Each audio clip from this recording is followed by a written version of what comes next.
una de esas veces que el Señor echó fuera a un demonio, la gente empezó a criticarlo. Oh, ustedes se creían que los criticones eran de ahora, nada más. No, eso desde el tiempo de Jesús existían. Y empezaron a criticarlo y dirán, bueno, pues será que en el nombre del príncipe de los demonios Él los manda que se salgan. Porque eso no puede ser, nadie puede hacer eso. Entonces Jesús les dijo, bueno, fíjense, ahora yo les voy a explicar a ustedes un concepto, pongan atención. Un reino dividido contra sí mismo no puede permanecer. Ahí el Señor está explicando cosas que son así. Un reino no puede estar dividido contra sí mismo porque entonces no va a permanecer, se va a desbaratar. Si yo hiciera esto por el príncipe de los demonios, entonces los demonios no están en unidad y se va a desbaratar su reino. Así que eso no es lo que está pasando. Pero si yo por el dedo de Dios, yo echo fuera este demonio de aquí, entonces el reino de Dios ha llegado a ustedes. Aleluya. Glory, glory, glory, glory. Cuando tú puedes echar fuera un demonio, el reino de Dios ha llegado.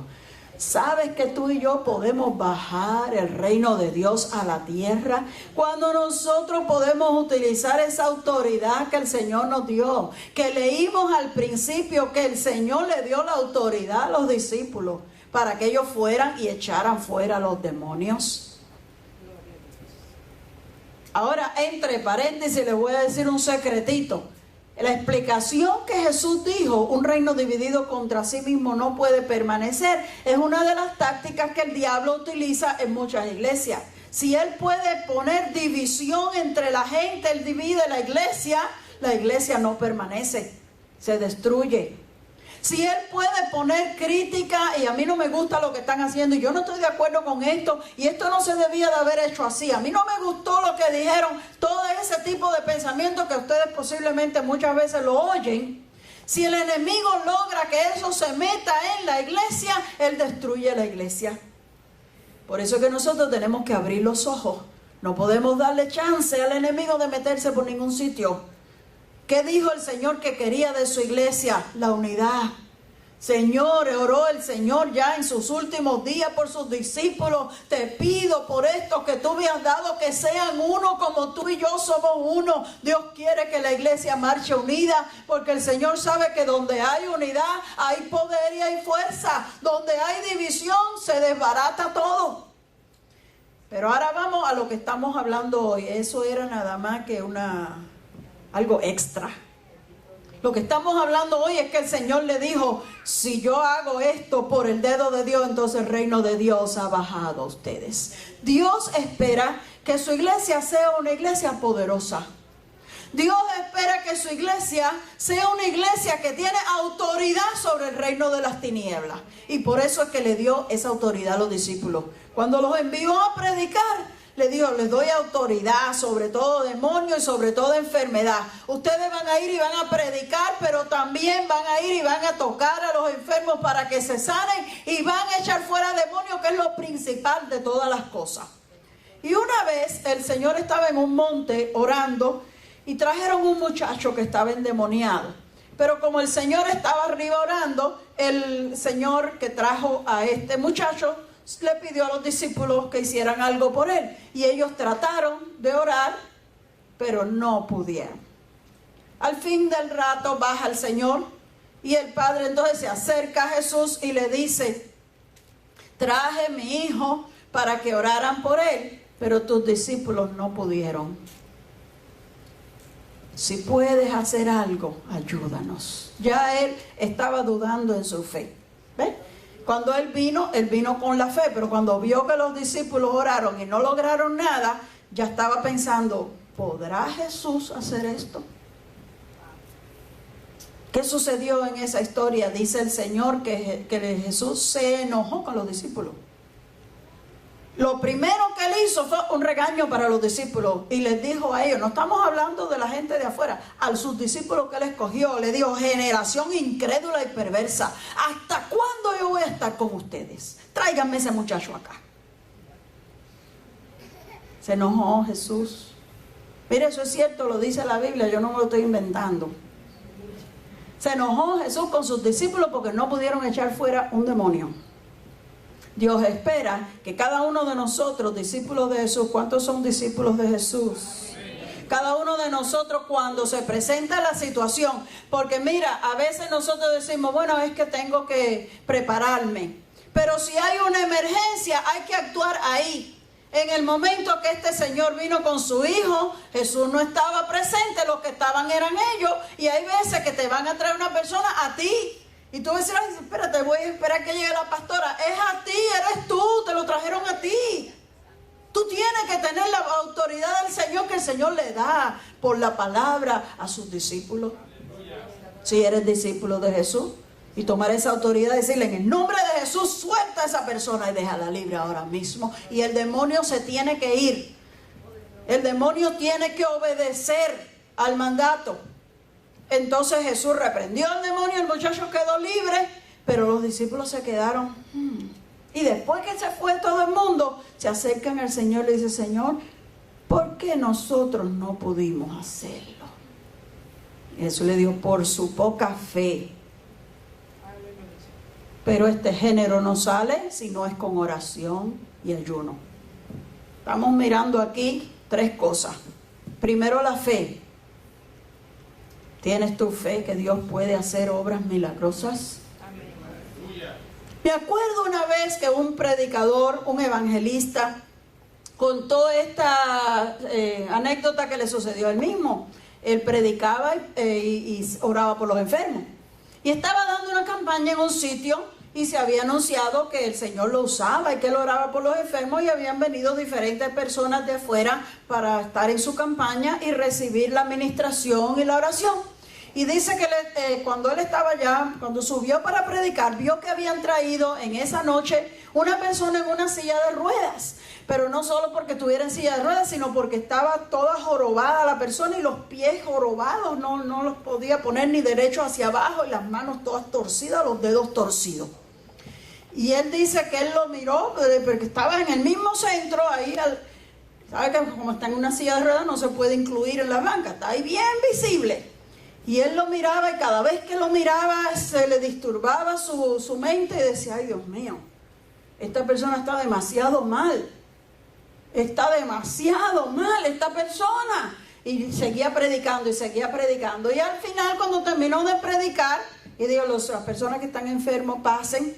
Alguien pues empujó la silla de ruedas hacia el frente y le pusieron a la persona ahí. Y él dice que él dijo, ay, yo no sé si esa persona se pueda sanar. La verdad es que no sé si esa persona se pueda sanar.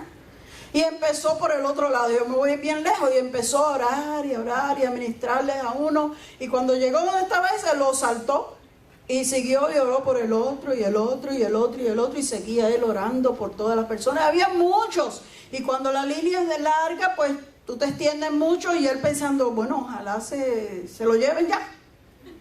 Pero nada, no se lo llevaban. Y él sintió que el Espíritu de Dios le decía, ora por el que está en la silla de ruedas. Y él pensando, pero es que está tan jorobado, yo no sé si se va a enderezar. Y si oro por él y no le pasa nada, entonces yo soy el que quedo en ridículo. Todo el mundo va a decir, ah, mira, oró y no se sanó. Porque los demás, mira, si tú tienes un dolor o un tumor o una cosa, nadie sabe si te sanaste o no. Pero todo el mundo se va a dar cuenta porque está jorobado y sale igual de jorobado. Toda la gente dice, ay, no se sanó, ese evangelista no tenía poder, nada. ¿Qué ustedes ven ahí? El orgullo, el amor propio. Yo no quiero quedar en ridículo. Y el Señor le dijo, ora por el hombre. Entonces, en obediencia, ya todo el mundo él planeó cómo lo voy a hacer. Dijo, ok, lo voy a dejar para el último, el mero último, y voy a orar por él rapidito y me voy. Yo no quiero ni saber que no se sanó. Y cuando terminó y vio que ya no quedaba más nadie, le puso la mano por la cabeza por detrás, le dijo que en nombre de Jesús es sano. Y salió caminando y se fue rápido por la puerta de atrás.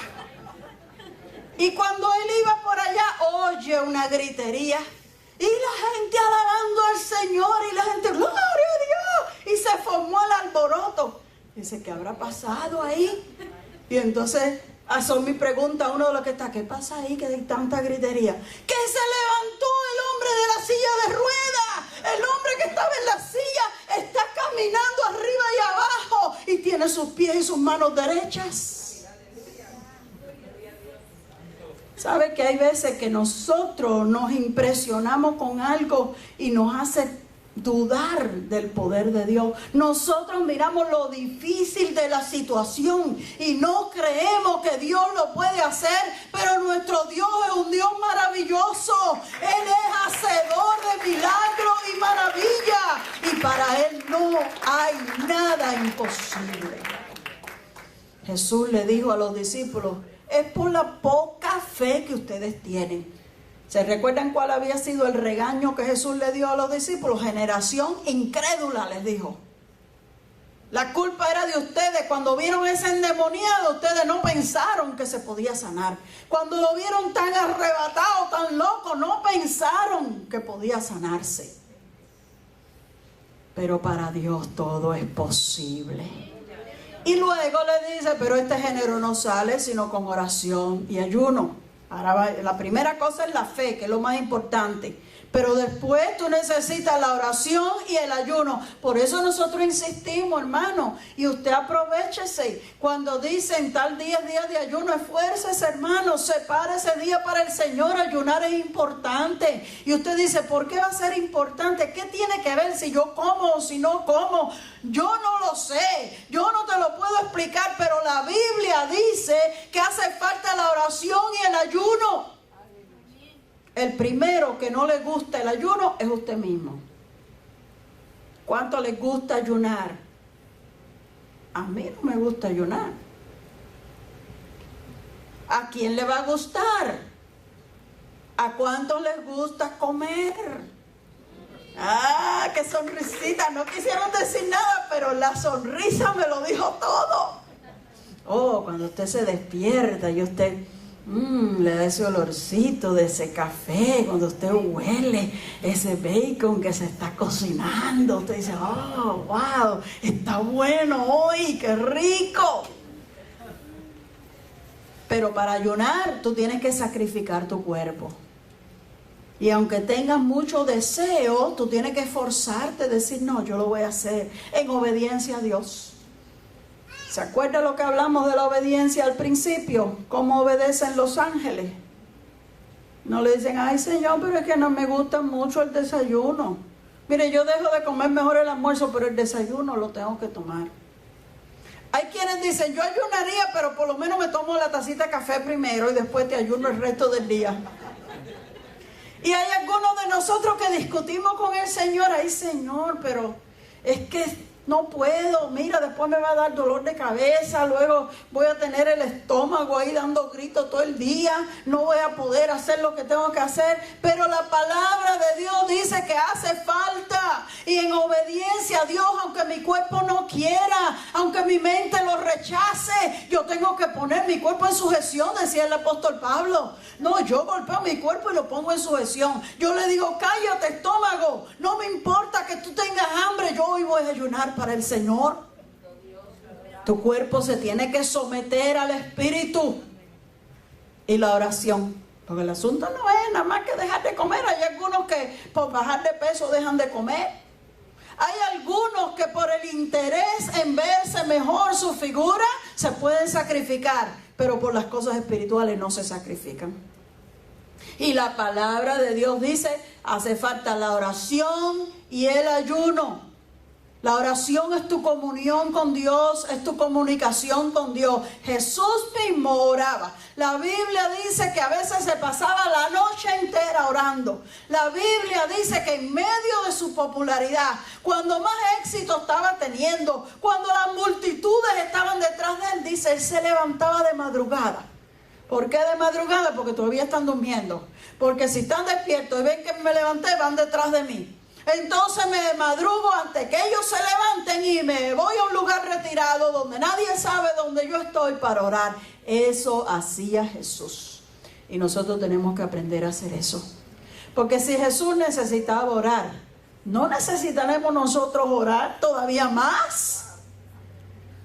Si el Señor tenía luchas y las podía vencer, ¿podremos tú y yo vencer nuestras luchas? ¿O es que el diablo antes era más diablo que ahora? ¿O es que el diablo antes tentaba más que lo que tienta ahora? ¿O es que el diablo atormenta ahora menos que lo que atormentaba antes? No, hermano, nosotros necesitamos orar y ayunar mucho, mucho. Jesús oraba mucho, nosotros necesitamos orar todavía más. Jesús ayunaba, y siendo el Hijo de Dios, y dice la Biblia que Él tenía toda la plenitud de la deidad de Dios, y de todos modos Él oraba y ayunaba. ¿Cuánto más tú y yo necesitamos sacrificarnos por el Señor? ¿Cuánto más tú y yo necesitamos llenarnos de ese poder y de esa unción para que nosotros podamos bajar ese reino de Dios aquí a la tierra? Para que una persona que está atormentada, atribulada o aún posesionada del enemigo pueda ser libre. Y fíjense que el Señor nunca demostró enojo porque los discípulos no pudieran sanar a una persona. La única vez que mostró enojo fue porque no pudieron echar fuera a un demonio. Porque el demonio tiene que obedecer y someterse a Dios. Y nosotros tenemos esa capacidad. Y si nosotros no lo podemos hacer es porque hay algo mal en nosotros, hay algo flojo en nosotros. Hubo una vez unos jóvenes que estaban viendo cómo Pablo ministraba y como Pablo también utilizaba el poder de Dios para echar fuera demonios. Ellos dijeron, vamos a hacer lo mismo que hace Pablo. Y había un cierto endemoniado y ellos eran 4 hermanos y fueron y empezaron a decirle, en el nombre de Jesús el que Pablo predica, sal de este hombre. Y el demonio, hablando por la boca de aquel hombre, le dice, bueno, nosotros sabemos quién es Jesús y nosotros conocemos a Pablo, pero ¿ustedes quiénes son? Y dice que aquel hombre se les avalanchó encima de tal manera que un hombre pudo más que 4 que eran ellos. Y ellos tuvieron que salir huyendo y corriendo porque el hombre podía más que ellos 4. Entonces aquí el asunto no es imitar. Aquí el asunto no es hacer lo que el otro hizo. Aquí el asunto es que cada uno de nosotros tiene que buscar esa llenura de Dios, esa unción de Dios. Y cuando se presente el problema, se te va a presentar a lo mejor en tu casa o se va a presentar en casa de una persona familiar tuyo o amigo tuyo y tú eres el que estás ahí. No le puedes decir, ok, espérate, yo me voy a preparar y voy a orar y ayunar y la semana que viene yo vengo. No, la necesidad es ahora, hermano. Tú tenías que estar preparado ya para que cuando esa necesidad se presente, tú digas, en el nombre de Jesús eres libre y se va ese demonio ahora mismo. Y esos demonios a veces a través de la persona hablan y te dicen y te responden, no me voy nada, no me voy, no salgo de aquí. Pero tú no te puedes dejar confundir y decir, ay, él dice que no se quiere ir, como una vez una hermanita que estaba orando por otra que estaba endemoniada y le preguntaba al demonio, demonio, pero ¿qué tú quieres? ¿Qué tú quieres que hagamos? Yo dije, pero ¿qué le pasa? Esta se volvió loca. ¿Cómo le va a preguntar al demonio qué es lo que quiere? Él lo que querrá será quedarse con todo. Tú no le preguntas nada, tú lo mandas que se vaya. La Biblia dice, resistir al diablo y de vosotros huirá. En el nombre de Jesús, la palabra dice que esta es la primera señal que tiene que seguir a los que creen, que en su nombre, en el nombre de Jesús, no en el mío, no es en aquel que predicaba Pablo o aquel que dijo el hermano Martínez, en el nombre de Jesús, echarán fuera todo demonio. Oh, la iglesia tiene que ser una iglesia poderosa,